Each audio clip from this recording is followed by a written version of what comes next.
That is question number 4. See, मैं read करता हूँ, discuss करता हूँ sum, and then if you want, you can do it by yourself. Okay, students, now the next sum. That is question number 4. See, मैं read करता हूँ, discuss करता हूँ sum, and then if you want, you can do it by yourself. Question number 4. A doctor, after retiring from government service, started private practice on 1st April 2001, with rupees 20,000 of his own and rupees 30,000 borrowed at an interest of 15% per annum on the security of his life policies. Okay, now इसका meaning क्या हुआ? I'm reading again. A doctor, after retiring from government service, ठीक है, वो retire हो गए government service से, started private practice on 1st April 01. लोगों ने प्राइवेट प्रैक्टिस स्टार्ट किया है कभी 1st April 01 को प्राइवेट प्रैक्टिस स्टार्ट किया with 20,000 of his own and 30,000 borrowed at an interest of 15% per annum. मतलब डॉक्टर ने प्राइवेट प्रैक्टिस स्टार्ट किया, राइट? अगर प्राइवेट प्रैक्टिस स्टार्ट करेगा डॉक्टर तो obviously requires the money, and therefore उन्होंने बोला है कि उसने 20,000 ऑफ हिज ओन कंट्रीब्यूट किया है एंड 30,000 उसने बोरो किया eight interest of 15% per annum. 1st April 01 को प्राइवेट प्रैक्टिस स्टार्ट किया एंड दे स्पेसिफिकली से उसमें 20,000 उसने खुद का कंट्रीब्यूट किया है एंड 30,000 क्या किया? बोरो किया. ओके, एंड जो बोरो किया उस पे इंटरेस्ट का परसेंट कितना है? 15% per annum. Continue further. His account for the year were kept on a basis and the following is his summarized cash account. उन्होंने बोला following is his summarized cash account मतलब क्या? कैश अकाउंट मतलब basically वो receipt payment account ही हुआ ना, सो that is cash account. Okay, तो ये कैश अकाउंट उन्होंने दिया है. डेबिट मतलब रिसिप्ट पैसा आया और क्रेडिट मतलब पेमेंट पैसा गया. सो डेबिट मतलब पैसा आया, ओन कैपिटल मतलब जो डॉक्टर ने कैपिटल कंट्रीब्यूट किया था 20,000 own capital. Think from business point of view, तो बिजनेस में पैसा आया तो डॉक्टर ने कैपिटल कंट्रीब्यूट किया तो उसका 20,000 आया. देन रिसिप्ट साइड दिया 30,000 लोन का आया, तो उन्होंने स्टार्टिंग में भी मेंशन किया है ना कि 20,000 खुद का कैपिटल कंट्रीब्यूट किया और 30,000 लोन का है.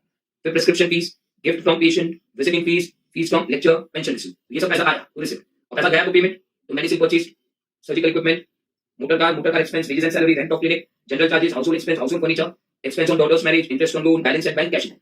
So basically they have given you a cash account. Basically they have given you a cash account. That is receipt and payment account. ऐसा आया तो receipt गया तो payment. ये तो just मैंने read किया.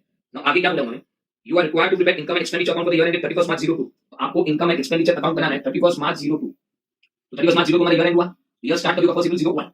Okay. So they have said you prepare income and expenditure account and balance sheet as on that day. Right? और नीचे सब adjustment किया है देखो. 1/3 of the motor car expense will be treated as applicable to private use of car and 3,000 of the wages and salaries are in respect of domestic servant. Adjustment किया and then there was the stock of medicine in hand on 31st March 02 the year end was valued at 95. Okay, ये तो just मैंने एक बार से सम read किया. Okay, now basically अगर आप देखोगे तो एक्चुअली ये डॉक्टर अगर प्राइवेट प्रैक्टिस स्टार्ट करता है वो नॉन प्रॉफिट ऑर्गेनाइजेशन थोड़ी हुआ, वो नॉन प्रॉफिट ऑर्गेनाइजेशन नहीं हुआ. क्यों? वो प्राइवेट प्रैक्टिस स्टार्ट कर रहा है, right? So that is basically not a non profit organisation. Okay, इसका मतलब बेसिकली नाउ देयर सिर्फ डॉक्टर, उन्होंने डॉक्टर के बारे में बोला, इसका मतलब doctor is considered to be a professional. Doctor is considered to be a professional क्योंकि उसने प्राइवेट प्रैक्टिस स्टार्ट किया. तो डॉक्टर का प्राइवेट प्रैक्टिस स्टार्ट करेगा, doctor is considered to be professional. तो बेसिकली यहां पे कॉन्सेप्ट वही है, बट देन प्रोफेशनल मतलब डॉक्टर के रिलेटेड सब इंफॉर्मेशन दी है. ओके, नाउ एक यहां पे एक इंपॉर्टेंट पॉइंट्स आपको बता देता हूं. उसने प्राइवेट प्रैक्टिस 1st April 01 को स्टार्ट किया. उसने प्राइवेट प्रैक्टिस 1st April 01 को स्टार्ट किया. अगर वो प्राइवेट प्रैक्टिस 1st April 01 को स्टार्ट करता है, इसका मतलब क्या हुआ कि ये उसका फर्स्ट ईयर ऑफ प्रोफेशन है. ये उसका फर्स्ट ईयर ऑफ प्रोफेशन है. और अगर ये उसका फर्स्ट ईयर ऑफ प्रोफेशन है, तो ऑब्वियसली ये समय ओपनिंग इंफॉर्मेशन नहीं होगा. ओपनिंग इंफॉर्मेशन नहीं होगा. See I explain opening information का मतलब क्या. See I always say that question में आपको क्या है, तीन चीज: receipt and payment account, opening information and closing information. Receipt and payment account, opening information और क्लोजिंग इंफॉर्मेशन. ओके, तो अभी ये समय receipt and payment account cash account दिया है, तो ये समय ओपनिंग इंफॉर्मेशन नहीं हो सकता है. ओपनिंग इंफॉर्मेशन का मतलब क्या हुआ? ईयर के स्टार्ट का असेट एंड ईयर के स्टार्ट का लायबिलिटी. ओपनिंग मतलब ईयर के स्टार्ट का असेट एंड ईयर के स्टार्ट का लायबिलिटी. लेकिन सिंस ये इसका फर्स्ट ईयर ऑफ प्रोफेशन है, ये इसका फर्स्ट ईयर ऑफ प्रोफेशन अभी उसने स्टार्ट किया है, तो ओपनिंग इंफॉर्मेशन नहीं हो सकता है. क्यों नहीं हो सकता है? क्योंकि ये उसका फर्स्ट ईयर ऑफ प्रोफेशन है. And see basically opening information का मतलब क्या हुआ? ईयर के स्टार्ट का असेट एंड ईयर के स्टार्ट का लायबिलिटी. एंड बेसिकली ओपनिंग मतलब लास्ट ईयर का क्लोजिंग. तो लास्ट ईयर का क्लोजिंग ये सारा ओपनिंग, लास्ट ईयर का क्लोजिंग ये सारा ओपनिंग होता है. ओके, तो अगर ये उसका फर्स्ट ईयर ऑफ प्रोफेशन है, ये उसका फर्स्ट ईयर ऑफ प्रोफेशन है, तो लास्ट ईयर का क्लोजिंग नहीं हो सकता है. अभी ये तो स्टार्ट हुआ है, लास्ट ईयर का क्लोजिंग नहीं हो सकता है. अगर लास्ट ईयर का क्लोजिंग तो ये साल का ओपनिंग, अगर लास्ट ईयर का क्लोजिंग भी नहीं होगा, ये साल का ओपनिंग भी नहीं होगा. तो इसका मतलब ये समय ओपनिंग इंफॉर्मेशन नहीं हो सकता क्योंकि ये उसका प्रोफेशन का फर्स्ट ईयर. इसका मतलब क्वेश्चन में आपको क्या दिया? Receipt and payment account, cash and bank account और क्लोजिंग इंफॉर्मेशन. क्लोजिंग मतलब ईयर के एंड, क्लोजिंग मतलब ईयर के एंड. भाई कांसेप्ट समझो, ठीक है. Now so given the question receipt and payment account and closing information. Now अभी आप समझो कि हम सॉल्यूशन में नॉर्मली क्या बनाते हैं? Opening balance sheet, income and expenditure account और closing balance. Opening balance sheet, income and expenditure account और क्लोजिंग बैलेंस शीट. तो ये सब में सॉल्यूशन में ओपनिंग बैलेंस शीट नहीं बनेगा. क्यों नहीं बनेगा? क्योंकि ओपनिंग इंफॉर्मेशन है ही नहीं. ओपनिंग बैलेंस शीट नहीं बन सकता. ओपनिंग इंफॉर्मेशन है ही नहीं, ओपनिंग बैलेंस शीट नहीं बन सकता. तो सॉल्यूशन में ओपनिंग बैलेंस शीट नहीं बनेगी, तो सीधा इनकम एंड एक्सपेंडिचर अकाउंट बनाएंगे और closing balance sheet. Okay, so पहले first we to understand the basis of the question. Okay, so now it's expected that you understood. It's expected that you understood. यहां पे solution में क्या बनेगा? Income and expenditure account और closing balance. Opening नहीं बन सकता, ठीक है. नाउ नॉर्मली हम सम क्या करते हैं? Always I say there has to be approach in solving the sums. Okay, no basically एक चीज आप समझो कि ये डॉक्टर प्रोफेशनल का है, ठीक है. Professional income and expenditure account को बनाएगा और क्लोजिंग बैलेंस शीट, ठीक है. ये सब में क्योंकि ओपनिंग बैलेंस शीट नहीं बनेगा इसमें क्योंकि ओपनिंग इंफॉर्मेशन है. ओके, नाउ सबसे पहले हम सब में क्या करते हैं कि नीचे आपको जो भी इंफॉर्मेशन देते हैं वो पहले मार्क करते हैं कि ओपनिंग का क्लोजिंग का. नॉर्मली सब लोग रीड करते हैं, ठीक है, आपको सब रिसिप्ट पेमेंट अकाउंट किया वो तो स्ट्रेट है, receipt payment account cash account वो तो स्ट्रेट है, नीचे को इन्फॉर्मेशन देखो उसमें मार्क करके ओपनिंग का क्लोजिंग था, नीचे को इन्फॉर्मेशन देखो उसमें मार्क करके ओपनिंग का क्लोजिंग था। एक्चुअली ये समय जितना भी नीचे इन्फॉर्मेशन दिया सब क्लोजिंग का ही होगा, क्योंकि ओपनिंग हो ही नहीं सकता क्योंकि ये फर्स्ट ईयर ऑफ प्रोफेशन है। सिंस ये फर्स्ट ईयर ऑफ प्रोफेशन है ओपनिंग नहीं हो सकता, इसका मतलब जितना भी नीचे इन्फॉर्मेशन है वो सब क्लोजिंग का ही होगा। तो आप जितना भी नीचे इन्फॉर्मेशन है उसको ब्रैकेट में डाल के क्या मार्क करोगे, क्लोजिंग, क्योंकि all this information is pertaining to closing. Okay, all this information is pertaining to closing. Now steps to solve the problem here. Normally our steps क्या है? What are our steps? Normal steps क्या है? From opening information and receipt and payment account, prepare opening balance sheet. So from opening information and receipt and payment account, prepare opening balance sheet. Second step क्या? Opening balance sheet one effect. Third step क्या? Read closing. Put dot mark. Go then. Receipt and payment account one effect on opposite side. Okay, ये है ना? ठीक है. Now अभी ये सब में first और second step applicable है. First or second step applicable. Reason? आप समझो. From opening information and receipt and payment account prepare opening balance sheet. You should understand that. ये समय हमें opening information दिया ही नहीं, क्योंकि ये first year of practice है. First year of practice में opening information दिया ही नहीं. और opening information दिया ही नहीं तो opening balance sheet बनेगा ही नहीं. Opening balance sheet नहीं बनेगा. Second step opening balance sheet one effect है. Opening balance sheet भी नहीं बनेगा तो one effect भी हम नहीं दे सकते. तो opening balance sheet one effect ये step भी नहीं आएगा. नहीं आएगा क्योंकि opening balance sheet नहीं बना है. तो opening balance sheet बनेगा ही नहीं. Opening balance sheet का effect का क्वेश्चन नहीं है. First दो step नहीं है. Only third and fourth steps are applicable. Third and fourth step are applicable. Now third step क्या है? As I say, read closing, put dot mark. मतलब जो भी क्लोजिंग है उसको हम रीड करेंगे और डॉट मार्क करेंगे, राइट? नाउ सो आई से read closing, put dot mark. अभी नीचे मैंने जो भी इंफॉर्मेशन दिया वो क्लोजिंग है, क्योंकि ये समय ओपनिंग तो पॉसिबल नहीं, तो नीचे जो भी इंफॉर्मेशन है वो क्लोजिंग है, मैंने आपको पहले बताया था. Read closing now, put dot mark. So I am reading now. You are required to prepare income and expenditure account for the year ended 31st March 02 and balance sheet as on that day. One third of the motor car expense will be treated as applicable to the private use. उन्होंने बोला जितना भी motor car expense है उसमें से one third will be treated as applicable to private use. Okay, जितना भी motor car expense है उसमें से वन थर्ड प्राइवेट यूज के लिए. अब इसका क्या इफेक्ट देगा, बहुत सिंपल है. अभी तो हम क्या करेंगे, read closing, put dot mark. तो मोटर कार एक्सपेंस पे डॉट मार्क मारो. आगे, and rupees 3000 of the wages and salaries are in respect of domestic servant. जितना भी वेजेस एंड सैलरीज है उन्होंने जो बोला है उसमें से 3000 किसके लिए, डोमेस्टिक सर्वेंट. ओके, तो क्या इफेक्ट देंगे वो सिंपल है, खाली हम read closing put dot mark. Wages and salary पे क्या करोगे, dot mark. Next, read closing put dot mark. The stock of medicine on hand on 31st March 02 was valued at 9500. Read closing, put dot mark. The stock of medicine, read closing, put dot mark. So now what you will do, medicine पे dot mark करोगे, medicine purchase दिया उस पे dot mark. So read closing, put dot mark. हो गया, ठीक है. So third step is done. Now fourth है receipt and payment account one effect on opposite side, receipt and payment account one effect on opposite side. एक debit दूसरा credit. Okay, now simple. Now से पहले own capital. So now start with receipt and payment account one effect on opposite side, एक debit दूसरा credit. Capital कहाँ का item है, capital कहाँ का आइटम है, बैलेंस शीट. कैपिटल कहाँ का आइटम है, बैलेंस शीट का. सी आपको ये पता है receipt and payment cash account का, या तो इनकम एंड एक्सपेंडिचर है, इसलिए में जाएगा, बैलेंस शीट में जाएगा. तो आइटम देख के पता चलेगा कि इनकम एक्सपेंडिचर में जाएगा, बैलेंस शीट में जाएगा. सो ओन कैपिटल, कैपिटल कहाँ का आइटम, बैलेंस शीट का. How much, 20000. ओके, ऐसे रिसीट एंड पेमेंट का मार्केट ऑपोजिट से एक डेबिट दूसरा क्रेडिट. कैपिटल लार्ज सेक्टर से रहेगा. नेक्स्ट है लोन. लोन भी कहाँ का आइटम है, balance sheet. And receipt and payment account market opposite से एक डेबिट दूसरा credit. How much, 30000. Next, prescription fees. Receipt and payment account market opposite एक डेबिट दूसरा क्रेडिट. इनकम हुआ, इनकम साइड लिखूंगा मैं, कितना है, 50 to 500. Next, gift from patient. तो पेशेंट से गिफ्ट आया. ओके, नाउ सी एक चीज याद रखने का, पेशेंट से जो गिफ्ट आता है, ठीक है, that is because of his profession. तो इसको पर्सनल गिफ्ट नहीं समझने का, क्योंकि अगर पर्सनल गिफ्ट समझेंगे तो कैपिटल में जाएगा, पर्सनल गिफ्ट समझेंगे तो कैपिटल में जाएगा, लेकिन पर्सनल गिफ्ट नहीं हुआ. पेशेंट अगर डॉक्टर को गिफ्ट देता है तो उसका रीजन क्या होता है कि डॉक्टर ने अपनी प्रोफेशनल सर्विसेज इफेक्टिवली रेंडर की होगी, डॉक्टर ने अपनी प्रोफेशनल सर्विसेज इफेक्टिवली रेंडर की होगी, इसलिए खुश होकर पेशेंट ने गिफ्ट दिया. तो बेसिकली दैट इज, ये जो गिफ्ट का जो पैसा आता है from patient, that is part of his professional income and not personal income. तो ये जो पेशेंट से गिफ्ट का पैसा आता है, पेशेंट से जो गिफ्ट का पैसा आता है, that is part of his professional income. और अगर प्रोफेशनल इनकम का पार्ट है तो बेसिकली इनकम एंड एक्सपेंडिचर में जाएगा. तो अगर पर्सनल इनकम होगा तो कैपिटल में जाएगा. So you need to understand the distinction between this. Professional income, income expenditure में जाता है, और पर्सनल इनकम कैपिटल में जाता है. Basically gift from patient is part of his professional income, क्योंकि डॉक्टर ने अपनी प्रोफेशनल सर्विसेज इफेक्टिवली रेंडर की होगी, and because of that patient ने गिफ्ट दिया होगा, तो that arises this gift from patient. Okay, that is arising because of his professional duties, and that is उसकी प्रोफेशनल इनकम. प्रोफेशनल इनकम कहां पे आएगा, income and expenditure. Okay, so by gift from patient कितना, 3500. Next, receipting this, receipt and payment account on opposite side. ये सब common sense का बात है. ये सब रिसीट मतलब पैसा आया, तो ये सब बेसिक अगर डॉक्टर को पैसा आता है तो उसका इनकम होता है visiting fees. Fees from lecture, तो फीस फ्रॉम लेक्चर जो होता है, ऑब्वियसली वो डॉक्टर है तो कहां पे वो एज अ विजिटिंग फैकल्टी गए होंगे, डॉक्टर है ना, तो कहां पे एज अ विजिटिंग फैकल्टी गए होंगे. ओके, तो उससे उनको फीस मिला, ठीक है. So he might have given lecture and he got a fees for that. Now ये दोस्तों फीस मिला, why because is a doctor, उसने कहां पे स्पीच दिया होगा या प्रोफेशनली लेक्चर्स कंडक्ट किए होंगे रिलेटेड टू हिज प्रोफेशन, उसका फीस मिला. Okay, that is income. And next है pension receive.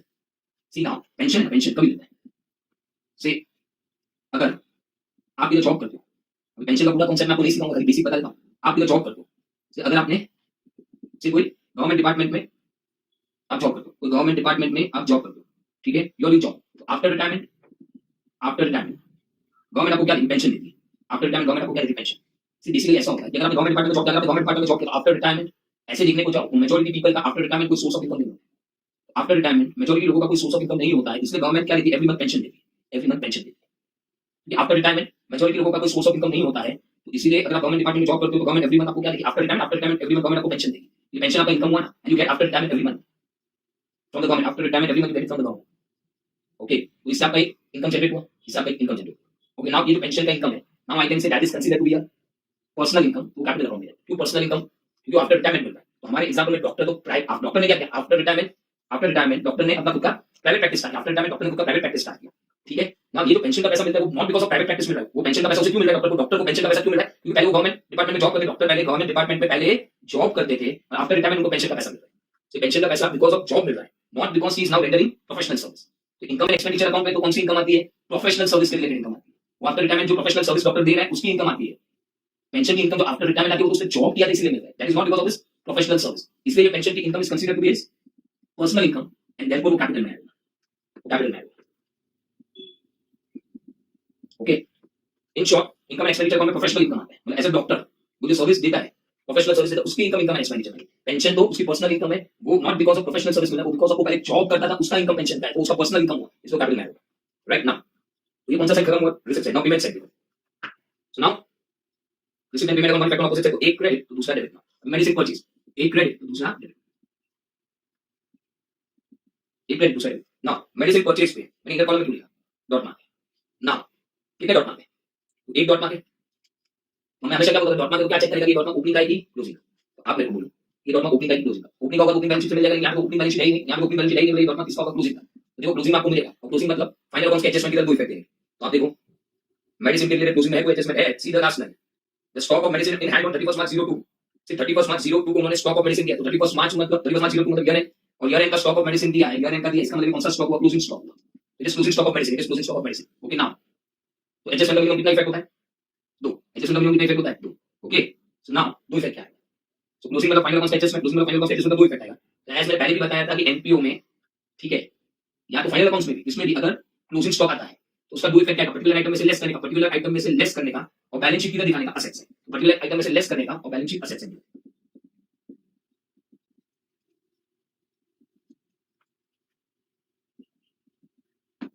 Okay next surgical equipment, so I can now say that receipt and payment account effect on opposite side, एक credit दूसरा debit. तो surgical equipment एक credit दूसरा debit, equipment का item balance sheet assets है, तो assets है।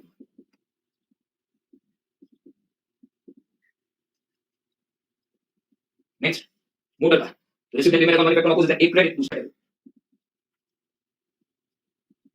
तो कार का आइटम है, ऑब्वियस बात है कार बैलेंस शीट का आइटम। तो देखो एक क्रेडिट दूसरा डेबिट, मतलब असेट मतलब डेबिट हुआ ना। ओके ध्यान रखने का, see receipt and payment account item या तो इनकम एंड एक्सपेंडिचर में जाएगा, तो बैलेंस शीट को पढ़ के ही पता चलेगा, इक्विपमेंट का असेट का आइटम है, ऐसे भी एक क्रेडिट तो दूसरा debit, asset surgical debit. Next है motor car expense, motor car expense की net bill house. Motor car expense में क्या है, डॉट मार्क इससे मैंने कहा लिखा, इधर कॉलम मोटर कार एक्सपेंस में डॉट मार्क इससे मैंने कहा लिखा, इधर कॉलम। और अभी कितने डॉट मार्क, एक। मैं हमेशा क्या बोलता हूं कि अगर डॉट मार्क है तो क्या करने का, चेक करने का कि वेदर ये डॉट मार्क ओपनिंग का की क्लोजिंग का। तो आई विल से ओपनिंग का डॉट मार्क हो ही नहीं सकता क्योंकि ओपनिंग बैलेंस शीट है, इसका मतलब ये डॉट मार्क किसका होगा, क्लोजिंग का ही होगा। सो चेक करेगा डॉट मार्क ओपनिंग का की क्लोजिंग, ओपनिंग का हो ही नहीं सकता क्योंकि ओपनिंग बैलेंस शीट है ही नहीं, इसमें किसका होगा, क्लोजिंग का। और क्लोजिंग मतलब फाइनल अकाउंट्स का एडजस्टमेंट, क्लोजिंग मतलब फाइनल अकाउंट्स का एडजस्टमेंट, एडजस्टमेंट की तरह सॉल्व करो, ठीक है। नाउ अगर क्लोजिंग का तो नीचे देखो क्लोजिंग में दिया ही होगा, नीचे देखो क्लोजिंग में दिया ही होगा, क्लोजिंग में मोटर कार एक्सपेंस एडजस्टमेंट दिया ही होगा, क्लोजिंग में मोटर कार एक्सपेंस एडजस्टमेंट दिया ही होगा। See receipt and payment account के नीचे देखो second line, 1/3 of the motor car expense में be treated as applicable to private use of car. इसका मतलब कैसा उन्होंने बोला, ऐसी ऑब्वियस बात है, प्रैक्टिकली पॉसिबल हो सकता है कि जो डॉक्टर के पास जो कार है, डॉक्टर के पास जो कार, राइट, डॉक्टर इसको प्रोफेशनल यूज में भी लाएगा, और ऑब्वियसली वही कार वो पर्सनल यूज के लिए यूज कर सकता है, कॉमन सेंस का बात है, डॉक्टर के पास कार है, सो ऑब्वियसली वो कार का यूज को प्रोफेशनल यूज के लिए कर सकता है और पर्सनल यूज के लिए भी कर सकता है, राइट। तो उन्होंने क्या बोला है कि जो कार थी, ठीक है, तो डॉक्टर ने क्या किया, जो कार का यूज है, कार का ऑब्वियसली यूज है, वो पर्सनल यूज में भी डॉक्टर लाया। सो डॉक्टर ने कार का पर्सनल यूज भी किया, to the extent of 1/3, to the extent of 1/3। इसका मीनिंग क्या हुआ, कॉमन सेंस का बात है कि अगर डॉक्टर कार पर्सनल यूज के लिए यूज करते हैं, अगर डॉक्टर कार पर्सनल यूज के लिए यूज करते हैं, सो ऑब्वियसली अभी हमारे यहाँ पे क्या दिया हुआ ये समय कि डॉक्टर ने पर्सनल यूज के लिए कार यूज किया टू द एक्सटेंट ऑफ 1/3। तो इसका मतलब कार के रिलेटेड जो भी एक्सपेंस होगा, कार के रिलेटेड जो भी एक्सपेंस होगा, वो 1/3 एक्सपेंस कभी पर्सनल यूज के लिए काउंट कंसीडर करेगा ना। अगर डॉक्टर कार पर्सनल यूज के लिए यूज कर रहा है सो टू द एक्सटेंट ऑफ 1/3, तो कार के लिए जितना भी एक्सपेंस होगा, कार के लिए जितना भी एक्सपेंस होगा 1/3 is consider of personal use. तो पर्सनल यूज के लिए अगर आप कार यूज करोगे, पर्सनल यूज के लिए अगर आप कार यूज करोगे तो ऑब्वियसली वो एक्सपेंस भी पर्सनली कंसीडर किया जाएगा। और अगर कार के रिलेटेड 1/3 एक्सपेंस पर्सनल हुआ क्योंकि वो पर्सनल यूज में लाए थे, तो कार के रिलेटेड अगर 1/3 एक्सपेंस पर्सनल हुआ तो personal expense are considered to be drawings, personal expense are considered to be drawings. Okay, now अभी वापस रीड करता हूं मैं। 1/3 of the motor car expense will be treated as applicable to the private use of car. तो उन्होंने बोला जितना motor car expense है उसमें से 1/3 is considered to be for private use, मतलब पर्सनल यूज। ऑब्वियसली मैंने say private I use personal. So जितना मोटर कार एक्सपेंस उन्होंने स्पेसिफाई किया कि उसमें से 1/3 प्राइवेट यूज मतलब पर्सनल यूज के लिए, मतलब इसमें से 1/3 अगर प्राइवेट यूज के लिए है हम 1/3 लेस करेंगे क्योंकि इसमें से 1/3 प्राइवेट यूज के लिए। अगर प्राइवेट यूज के लिए तो वो ड्रॉन्स हुआ, प्राइवेट यूज के लिए तो वो ड्रॉन्स हुआ, प्राइवेट यूज के लिए वो ड्रॉन्स हुआ, वो लेस फ्रॉम कैपिटल होगा, प्राइवेट यूज के लिए वो ड्रॉन्स हुआ तो लेस फ्रॉम कैपिटल होगा। सो पॉइंट है जितना भी मोटर कार एक्सपेंस है उसमें से 1/3 अगर प्राइवेट यूज के लिए तो 1/3 इधर से निकाल देंगे, 12,000 1/3 इज 4,000, इधर से माइनस करेंगे।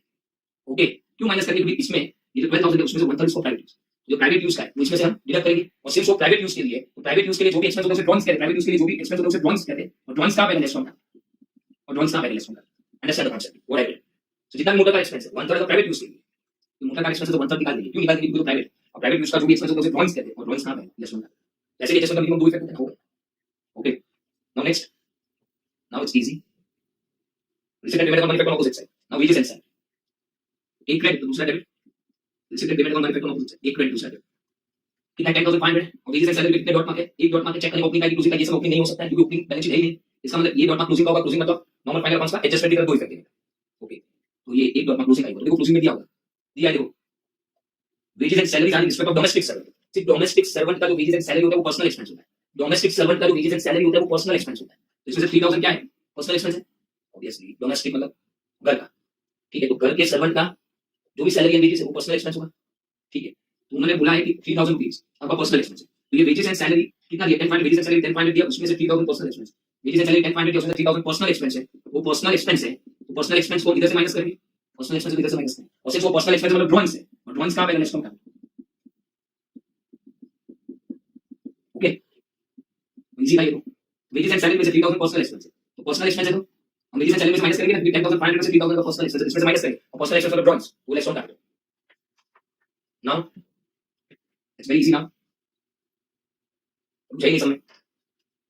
नाउ रेंट ऑफ क्रेडिट, तो one effect on opposite side, resident payment का one effect on opposite side question में क्रेडिट दिया, तो हम मानेंगे डेबिट। नेक्स्ट जनरल चार्जेस, एक क्रेडिट दूसरा debit. Next household expense, see household expense मतलब ये पर्सनल एक्सपेंस, और पर्सनल एक्सपेंस मतलब ड्रॉइंग्स हुआ। सी एक चीज ध्यान रखना, resident payment account effect on opposite side, एक क्रेडिट दूसरा डेबिट। यानी हाउसहोल्ड एक्सपेंस और इनकम एक्सपेंडिचर में निकाल सकते हैं, हाउसहोल्ड एक्सपेंस मतलब पर्सनल एक्सपेंस, और पर्सनल एक्सपेंस मतलब ड्रॉइंग, और ड्रॉइंग्स कहां पे है, less from capital.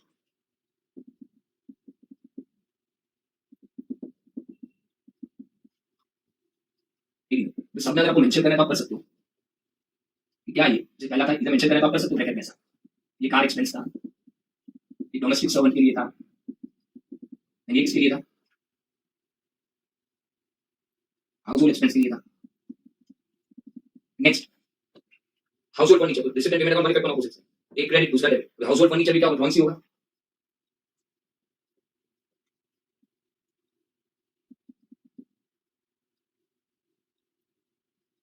Okay,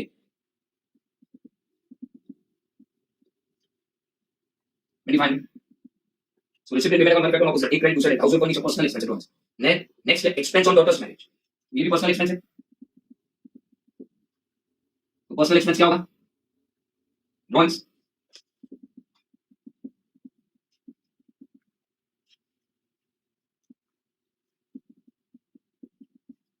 So resident payment on one effect on opposite side, expense of daughter's marriage, तो personal expense है drawings less from capital, interest on loan, एक credit दूसरा debit.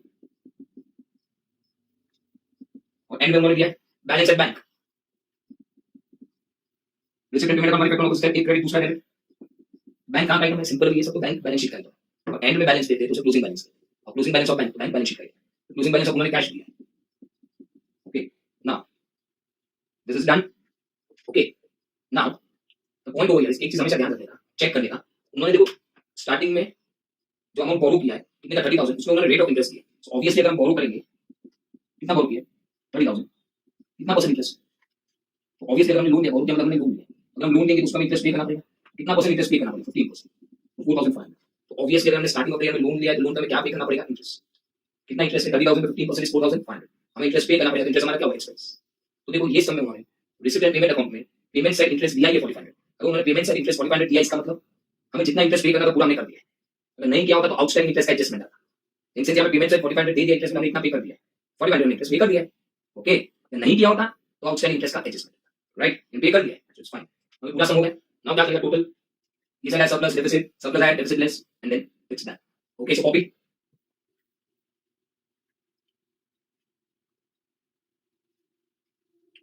So students, now the next sum, and that is question number 5. Okay, now I'm discussing the sum and then you can do it by yourself. Following is the receipt and payment account of Messrs. Tip Top Club for the year ended 31st March 06. So they have given to you the receipt and payment account and they have said it is for the year ended 31st March 06. And when I say year ended 31st March 06, so obviously year का भी start होगा 1st April 05. Okay, so year ended 31st March 06 है तो year का भी start होगा 1st April 05. Receipt payment. I'm just reading receipt side में read कर रहा हूँ। Cash in hand 1st April 05, मतलब 1st April 05 का कैश वाला ओपनिंग बैलेंस ऑफ कैश दिया है। Subscription, donation, interest on investment at 6% for the year, interest on investment हमें रिसीव हुआ है। Fashion show proceeds, payment side, payment for cosmetic, honorarium to beautician, salary, salary expense, rent for building equipment purchase, fashion show expense by cash in hand on 31st March 06, and में cash दिया हम closing balance. So they have given to you receipt and payment account, right. Now additional information on 1st April 05 on 31st March 06।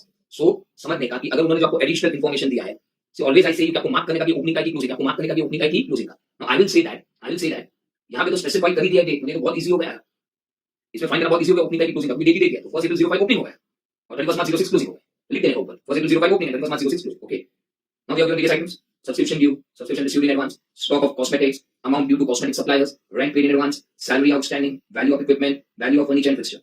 You are required to prepare income and expenditure account for the year ended 31st March 06 and balance sheet as on that date of Mrs. Tip Top Club. Okay, now see, सबसे पहले हमने mark करेंगे opening की closing, वो तो straight दे दिया है। Now steps to solve the problem. Step number 1 क्या है? From opening information prepare opening balance sheet. ठीक है, एक्जैक्टली स्टेप क्या है? From opening information and receipt and payment account prepare opening balance sheet. ध्यान रखिएगा। सो मैं भी ओपनिंग बैलेंस शीट बनाऊंगा, सो पहले ओपनिंग इन्फॉर्मेशन से बनाता हूं ओपनिंग बैलेंस शीट और फिर रिसिप्ट एंड पेमेंट से, right. So from opening information prepare opening balance sheet. तो देखो ओपनिंग में जो भी है वो मैं ओपनिंग बैलेंस शीट में लिखूंगा। फर्स्ट है सब्सक्रिप्शन ड्यू, एनपीओ के लिए सब्सक्रिप्शन इनकम का आइटम है तो इनकम ड्यू, मतलब ड्यू मतलब इनकम रिसीवेबल, और इनकम रिसीवेबल मतलब इनकम लेना है तो असेट। सब्सक्रिप्शन ड्यू मतलब इनकम इनकम रिसीवेबल मतलब इनकम लेना है तो asset. Next, subscription received in advance मतलब income received in advance. Subscription income का item income received in advance liability. अभी मैं ओपनिंग इन्फॉर्मेशन से ओपनिंग बैलेंस शीट बना रहा हूं, असेट को असेट लायबिलिटी को लायबिलिटी। कितना 1500। Next, stock of cosmetic asset,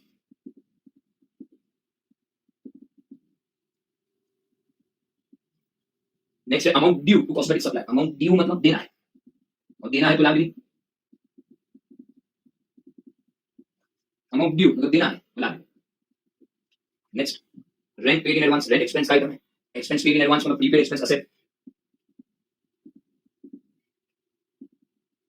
next है सैलरी आउटस्टैंडिंग, सैलरी एक्सपेंस का आइटम है, आउटस्टैंडिंग सैलरी मतलब outstanding expense liability. Value of equipment asset, value of furniture asset. So opening information पे opening balance sheet asset को asset liability को liability. So opening information से opening balance sheet बनाना है, receipt and payment से बनाना है। Okay, तो receipt and payment से भी बनाएंगे। देखो रिसिप्ट एंड पेमेंट अकाउंट है, रिसिप्ट साइड देखो, to cash in hand on 1st April 05, 1st April 05 cash in hand दिया, मतलब ओपनिंग बैलेंस ऑफ कैश है, ओपनिंग बैलेंस ऑफ कैश भी ओपनिंग बैलेंस शीट में आएगा, ओपनिंग बैलेंस ऑफ कैश भी opening balance sheet में आएगा। कहां पे? असेट साइड आएगा, ऑब्वियस बात है कैश है। और अभी पूरा receipt and payment account read करने का और देखने का तो ओपनिंग का आइटम है, subscription, donation, interest on investment at 6% for the year. Now ये हिंट दे रहा है कि ओपनिंग में और भी कुछ आएगा, interest on investment at 6% for the year, it is giving a hint that opening balance sheet में और कुछ आएगा। नाउ ऐसा कांसेप्ट हमने पहले पढ़ा हुआ है। Now as I said you when I was explaining this concept before also कि अगर मुझे इंटरेस्ट ऑन इन्वेस्टमेंट रिसीव हुआ है, since you have given on receipt side, तो इंटरेस्ट ऑन इन्वेस्टमेंट अगर मुझे रिसीव हुआ है तो इंटरेस्ट ऑन इन्वेस्टमेंट आपको कभी रिसीव हो सकता है, इंटरेस्ट ऑन इन्वेस्टमेंट आपको कभी रिसीव हो सकता है, कभी रिसीव होगा इंटरेस्ट ऑन इन्वेस्टमेंट? जब भी आपके पास इन्वेस्टमेंट होगा। सी कॉमन सेंस का बात है, अगर मेरे पास इन्वेस्टमेंट होगा तो ही उसको मुझे इंटरेस्ट मिल सकता है, अगर मेरे पास इन्वेस्टमेंट होगा तो ही मुझे इंटरेस्ट रिसीव होगा। Okay, now the point is अगर मेरे पास इन्वेस्टमेंट होगा तो ही मुझे इंटरेस्ट रिसीव होगा। सो ऑब्वियसली मेरे पास इन्वेस्टमेंट होना चाहिए, मैंने से इन्वेस्टमेंट होना चाहिए, तो या तो मेरे पास पहले से इन्वेस्टमेंट है, अगर मेरे पास पहले से इन्वेस्टमेंट है तो इन्वेस्टमेंट ओपनिंग में होगा। ऐसा होता है ना, मुझे इंटरेस्ट ऑन इन्वेस्टमेंट रिसीव हुआ, इसका मतलब मेरे पास इन्वेस्टमेंट होना चाहिए मींस कैसे हो सकता है? या तो पहले से होगा, मेरे पास हो सकता है पहले से, अगर पहले से इन्वेस्टमेंट होगा तो इन्वेस्टमेंट ओपनिंग में होना चाहिए, पहले से होगा तो इन्वेस्टमेंट ओपनिंग बैलेंस शीट में होना चाहिए, या तो फिर मैंने करंट ईयर में परचेज किया, ऐसा भी पॉसिबल है ना कि मैं करंट ईयर में इन्वेस्टमेंट परचेज करता हूं, ये साल मैं इन्वेस्टमेंट खरीदता हूं तो मुझे इंटरेस्ट मिलेगा, यही साल मैं परचेज करता हूं इन्वेस्टमेंट मुझे इंटरेस्ट मिलेगा। तो पहले से नाउ सपोज अगर मैंने करंट ईयर में परचेज किया इन्वेस्टमेंट, अगर मैंने करंट ईयर में परचेज किया इन्वेस्टमेंट, सो ऑब्वियसली अगर मैंने करंट ईयर में परचेज किया होगा तो ये इन्वेस्टमेंट के लिए मैंने पैसा पे भी किया होगा। कॉमन सेंस का बात, अगर मैंने करंट ईयर में इन्वेस्टमेंट परचेज किया, मैंने करंट ईयर में इन्वेस्टमेंट परचेज किया तो मैंने पैसा पे भी किया। ओके, और मैंने अगर पैसा पे किया होगा तो ऑब्वियसली क्वेश्चन में receipt and payment account payment side दिखना चाहिए ना।